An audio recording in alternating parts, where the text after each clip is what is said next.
Well now, we've got a bit of a rerun here. Blodia is a puzzle game that got a few ports around 1990, and I've already talked about the Famicom version. The PC Engine version really isn't that different. Still, we're here, so we might as well talk about the PC Engine version. Blodia was originally a PC game called Diablo. Hello, my friend. Stay a while and listen. Not that Diablo. This Diablo was 15 years older and was created by Manuel Constantinides. Honestly, even as someone who was deep into computer games, I had never heard of it before the console versions. It doesn't seem to have been a very popular game. But somehow it got some attention in Japan, and Hudson picked it up to make a port for the PC Engine. The concept of Blodia is that on every level there is a marble and a track, and your goal is to guide the marble over every single track segment. Every time it passes over a track segment, that portion vanishes. And if you can get rid of all of the track segments, then you've completed the stage and can move on to the next one. Obviously, there's more to the game than just watching the marble roll, and that's how there's always a gap that makes the level work like a sliding block puzzle. You can move the cursor anywhere and press button 1, and if there's an empty spot perpendicular with it, then everything from that point slides over to fill that hole, and the new hole is under your cursor.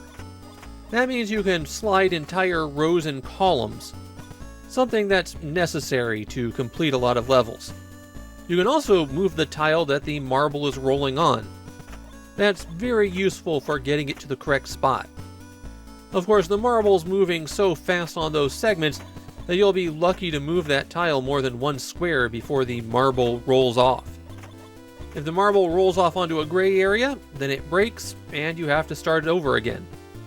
For tiles where there's two paths, like the crossovers or the ones where there's two turns, only the portion that the marble rolls on goes away. So you'll have to pass over those tiles twice.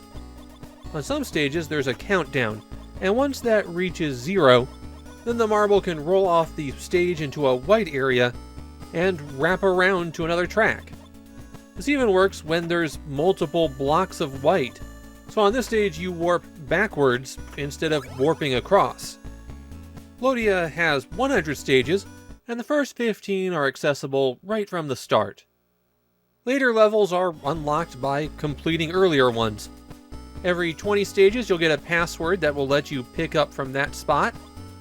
And this is another game that supports the Tendo Koei 2 memory unit, which you can use to save your progress or save the levels that you create.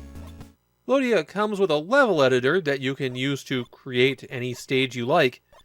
And in the editor you press button 1 to place the tile in the level, button 2 to select which tile you're using, and select will bring up a menu where you can set up the starting position, the countdown, and test your level. That's how the game works. It is very simple. That means that a lot comes down to the puzzle design, and in Blodia, it's not very good. Now admittedly, I only played a quarter of the puzzles in the game, so maybe the last 75 are really incredible. But for those puzzles I did play, there were an awful lot of them that just had a lot of clutter, and you just had to lay out the obvious path.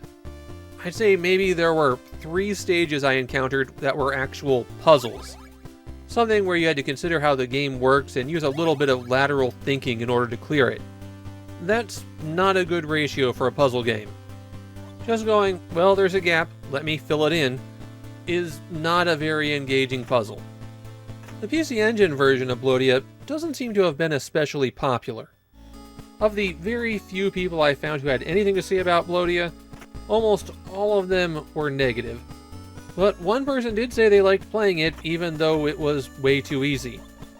My feeling about Blodia is that as a puzzle game, it's kinda half-baked.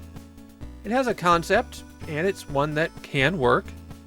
Pipe Dream is pretty similar, but Pipe Dream was made a few years after Diablo. I feel like Blodia needs something more interactive elements, more things interfering with the marble, just more complications in general in order to expand the level possibilities. As it is, I find Blodia to not be a very interesting puzzle game. There's just better options to play out there.